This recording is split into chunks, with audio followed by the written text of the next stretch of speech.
Cheers. C'est moi qui te fais un geste ? Il n'y a pas du tout de son, c'est très étonnant, j'ai l'impression d'être dans ma chambre en train de m'entraîner. Ça va, vous allez toujours bien ? Je suis trop contente de vous voir, j'ai trop de trucs à vous raconter. Il s'est passé tellement de choses, putain, dans ma vie. Bah, par exemple, c'est hyper marrant, j'ai fait mes impôts. C'est pas marrant, c'est marrant, c'est chiant, un peu chiant. J'ai déclaré mes impôts et c'est, ça fait quelques années que je déclare mes impôts et puis que je me dis, tiens, je paye pas beaucoup d'impôts. Mais ça m'a pas plus intriguée que ça, je me suis dit, bon, bah, c'est la chance, je la fais chaque année comme ça. Et puis là quand même, je me suis dit, non mais creuse cette histoire. Et en fait, j'ai découvert que ça fait quelques années que je déclare un enfant à charge. Voilà. Donc, j'ai 2 parts. Je paye littéralement 50% de moins que ce que je devrais. Voilà. Donc je suis officiellement maman. Et ouais. Ah bah la maternité c'est formidable, hein. Vraiment.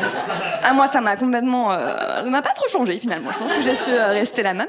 Non, je pense que non vraiment j'ai découvert que j'étais fraudeuse fiscale. Ce que je trouve plutôt stylé personnellement. Je rentre dans la grande famille des Tapi, Madoff, Cahuzac, que sais je. Qui sait un film peut-être sera fait sur moi. Je sais. Elle a coché la case L. Je crois que c'est la case L. Ce sera un petit film, ce sera un court métrage, voilà. On est en France, hein, des films chiants surtout. Non, mais je dis ça, je rigole, mais en fait, je suis un peu... Quand même, je tenais à m'excuser parce que, bah, mine de rien, c'est un peu à vous que j'ai volé de l'argent. Voilà, donc je m'excuse. Vous êtes combien ? Vous êtes 10 ? Je vous dois 100 balles, voilà. Prenez les Lydia.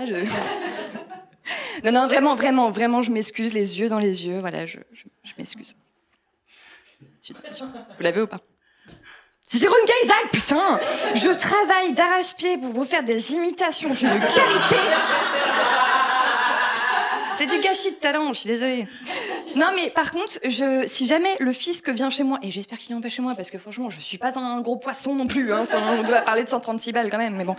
S'ils viennent chez moi, j'ai tout prévu. J'ai foutu des photos de bébés partout chez moi. Voilà. Et je l'ai appelé Timothée, comme tous les bébés. Et puis voilà, s'il me demande où il est Timothée, je dis je sais pas où il est Timothée. C'est pas parce que je suis sa mère que je connais tous ses faits et gestes non plus. Enfin, il est très indépendant pour ses 5 ans. Hein, enfin. Et qu'est-ce qu'il y a d'autre de marrant ? Si, j'ai fait un burn-out aussi, il y a 1 mois. Un petit burn-out, une burninette. Je fais une burninette. Et est-ce que quelqu'un a déjà eu un burn-out ici ? Ouais. C'est vrai ? Ah bah du coup, tu vas pouvoir m'aider à faire un peu de sensibilisation sur les burn-out. Pour les reconnaître, les burn-out, c'est en 3 étapes. Donc la première étape, c'est on commence à travailler beaucoup. Voilà. La deuxième étape, c'est on continue de travailler beaucoup. Et la troisième étape, c'est on commence à avoir beaucoup envie de mourir. Voilà.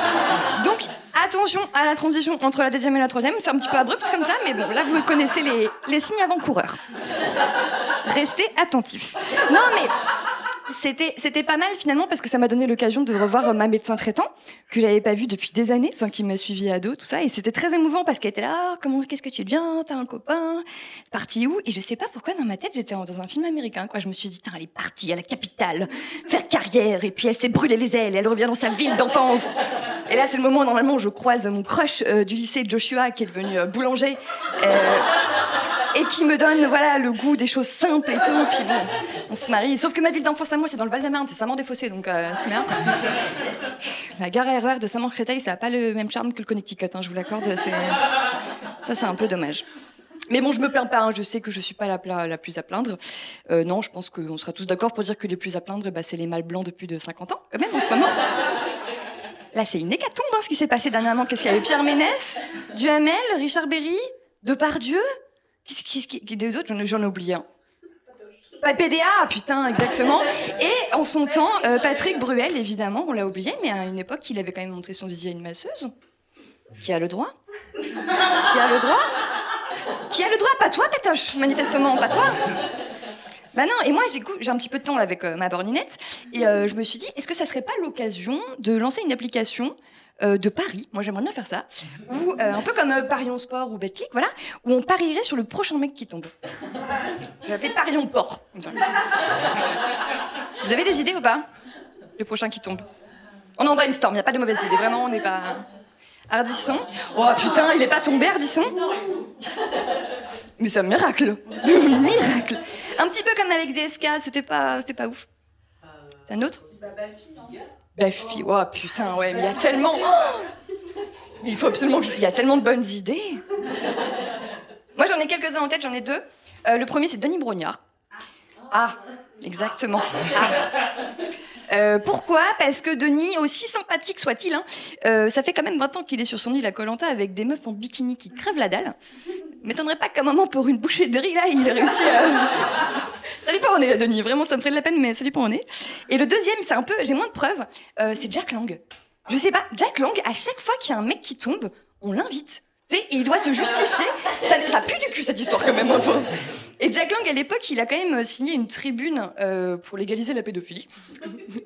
Oui, c'est vrai, avec Matzneff et compagnie. Sauf que le problème de Jack Lang, c'est que maintenant, ils sont plus ou moins tous morts, les signataires. Il reste que lui. Et du coup, toutes les 3 semaines, il est sur un plateau de télé, puis il doit se justifier. Il est là, genre, oui, on est désolé, on était cons, on était jeunes, on était pédophiles. On vit dans une époque, quand même. Bon, on s'excuse aussi, voilà. Non, mais moi, en fait, je dis ça, mais ça m'énerve même plus, c'est juste, ça me fait de la peine. Je suis peinée pour ces hommes, en fait. Parce que, un peu d'empathie, enfin, je me dis, ces gens, ils ont quand même grandi dans un monde où les femmes, c'était des êtres vivants, tout juste, ou quoi. Donc, tu prends, tu joues avec, tu les jettes et tout, et c'est des Pokémon, en fait, ni plus ni moins, quoi. Et puis, tout d'un coup, ces Pokémon, ils ouvrent leur gueule. Ils ont des revendications, c'est quand même extrêmement déstabilisant, quoi. Non, moi je les plains, puis c'est pour ça du coup ils disent n'importe quoi, ils sont là, oui, bien sûr, oui, je l'ai embrassé de force, dans le bisou dans le cou, oui, je l'ai soulevé sa jupe, oui, je l'ai plaqué contre un mur, mais je déconnais, hein.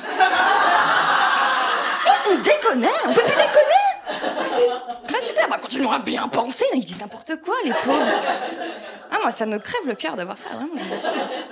D'autant que je sais pas si, enfin, vous serez d'accord avec moi, mais je trouve que pour nous les femmes, pour le coup, depuis 2017, c'est plutôt sympa quand même. On a un statut, quoi. On a survécu à 2000 ans d'oppression, on est des survivantes, quoi. Moi, je trouve que ça manque pas de panache. Et surtout, moi, je trouve quand même que c'est beaucoup plus facile d'embrouiller nos mecs, quand même, depuis. Qui n'ont rien fait, d'ailleurs, qui sont des crèmes, vraiment, c'est adorable, mais j'avoue que j'hésite pas à en profiter un peu, quoi. Comment ça, c'est à mon tour de faire la vaisselle, Corentin? Je rêve, là. Excuse-moi de te rappeler 2000 ans d'oppression, Corentin. Ah, tu me mansplain. Et là, les buzzwords. Que t'as la charge mentale, Corentin? Bravo, la charge mentale. Alors que je ne fous rien à la maison, moi. Enfin, je sais pas comment moi tu la vaisselle, enfin. Ah, puis quand j'y réfléchis, qu'est-ce qu'ils sont gentils, nos mecs. En plus, les mecs de notre génération, c'est... Moi, mon mec, c'est comme ça. Il fait vraiment une crème. Une crème. Il nous accompagne, boire des verres avec nos copines. Ils nous écoutent parler de cup menstruelle, une fois sur 2, ils se font agresser. Ah bon? Ça te dégoûte, la cup menstruelle, Eh ben, tu sais, c'est toi qui me dégoûte, Corentin. C'est beau, le sang. C'est magnifique, c'est la vie. Alors que c'est dégueulasse, les cups menstruelles, pardon. C'est une vase de sang caillé, comme ça, c'est le principe. Je vais vous laisser sur cette belle image. Merci.